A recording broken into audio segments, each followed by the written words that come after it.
자, 여러분 안녕하세요. 오늘 준비한 브리핑은 2026년 5월 10일 기준 지금 전 세계에서 터져 나오고 있는 굵직굵직한 경제 이슈들을 싹 모아서 정리해보는 시간입니다.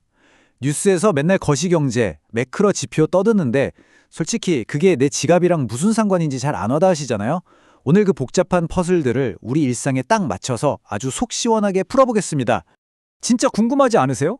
아침에 뉴스 보면 코스피가 7,300선을 뚫었다. 사상 최고치다. 난린데 정작 내 주식 계좌 열어보면 온통 파란불? 이거 완전 미스터리잖아요.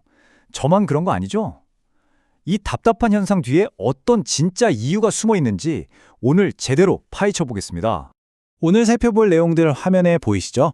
중동발 국제 유가 흐름부터 시작해서 당황스러운 1분기 성장률, K자형 증시, 부동산 전망, 그리고 우리 워라벨의 미래인 노동시간까지 빠르게 훑어보겠습니다. 첫 번째 주제, 국제 유가 변동입니다. 에너지 시장이 찾아온 갑작스러운 안도감, 바로 확인해보죠. 최근 분위기가 진짜 롤러코스터 같았거든요. 불과 4월 말까지만 해도 미국이랑 이란이 세게 부딪히면서 국제 유가가 배럴당 100달러를 훅 넘어가 버렸죠.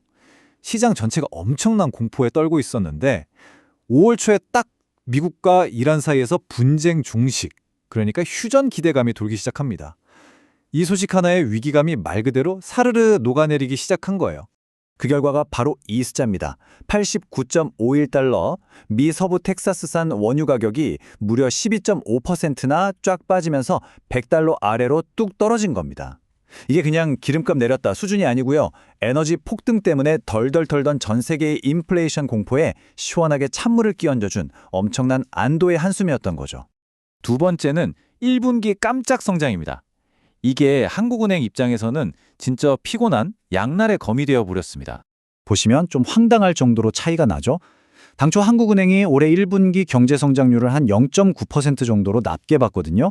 그런데 뚜껑을 열어보니까 무려 1.7%라는 어마어마한 깜짝 성장이 나온 겁니다.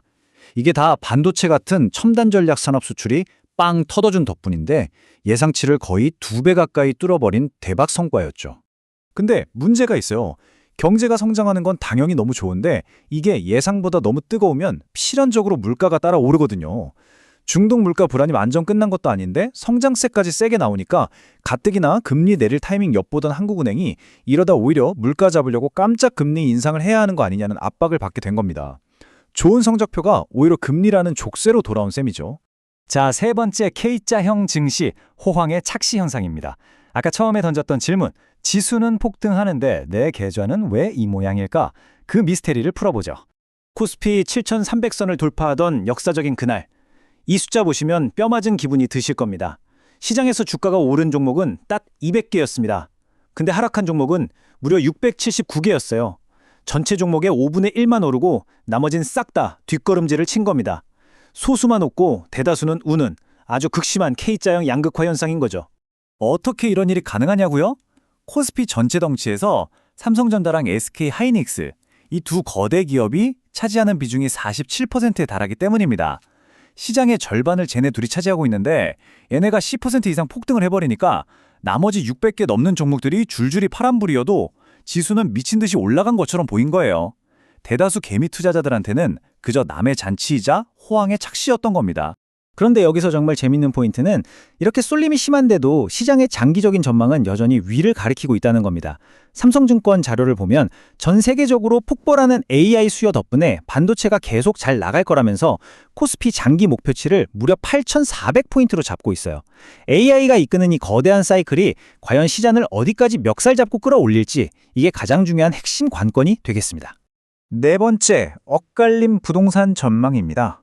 이번엔 우리의 삶과 찰떡같이 붙어있는 자산, 부동산으로 넘어가 보겠습니다. 지금 부동산 시장 완전 팽팽합니다. KB금융 최신 보고서를 보면 진짜 흥미로운데요.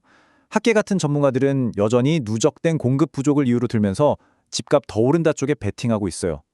반면에 매일매일 동네에서 손님들 만나는 공인중개사분들은 다주택자 매물 쏟아지는 현장 분위기를 체감하시면서 아니다, 이거 분명히 빠질 거다 라고 예측하고 계십니다. 이론과 현실의 치열한 줄다라기죠. 이럴 땐 하나금융연구소의 심층 분석을 보면 그림이 좀 뚜렷해집니다. 결론부터 말하면 시장이 바닥을 찍고 회복기에 들어선 건 맞아요. 그런데 옛날처럼 집값이 미친 듯이 점프하기는 어렵다는 분석입니다. 주택을 사줘야 할 핵심 연령대인 청년층 인구는 줄어들고 있고 돈은 수도권에만 몰리고 있잖아요. 이런 대한민국 경제의 뼈아픈 구조적 한계 때문에 가격이 위로 튀어오를 동력 자체가 상당히 눌려 있다는 걸 잘 짚어주고 있습니다. 마지막 5번째, 2030년 노동시간과 워라밸의 미래입니다. 자, 거시경제나 자산 이야기는 이쯤 하고 당장 내일 우리의 출퇴근 시간은 어떻게 될지 한번 착력해 볼까요?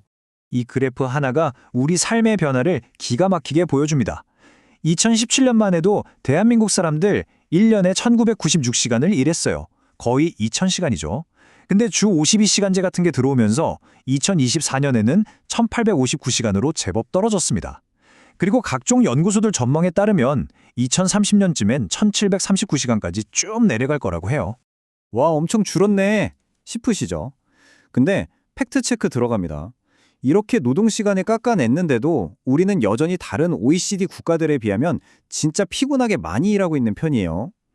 시대 흐름상 일하는 시간은 앞으로도 무조건 더 줄어들 텐데 그럼 일찍 퇴근해서 생기는 그 공백, 경제 성장을 위한 빵꾸는 뭘로 메워야 할까요? 결국 AI 시대에 걸맞게 생산성을 미친 듯이 끌어올리는 걸 외에는 다른 답이 없는 상황인 거죠. 그래서 오늘 브리핑을 마무리하면서 여러분께 이 질문을 꼭 던져보고 싶습니다. 우리는 분명히 과거보다 덜 일하고 더 일찍 퇴근하는 시대로 가고 있죠. 그렇다면 단순히 책상 앞에 앉아있는 시간만 줄인다고 해서 과연 AI 시대가 요구하는 진정한 고부가 가치나 창의적인 아웃풋이 뚝딱 하고 나올까요? 경제지표 숫자만 볼 게 아니라 진짜 우리가 일하는 방식 자체를 어떻게 혁신할지 고민해봐야 할 타이밍인 것 같습니다. 오늘 준비한 경제브리핑이 여러분의 통찰에 작은 보탬이 되었길 바라며 이상 해설을 마치겠습니다. 감사합니다.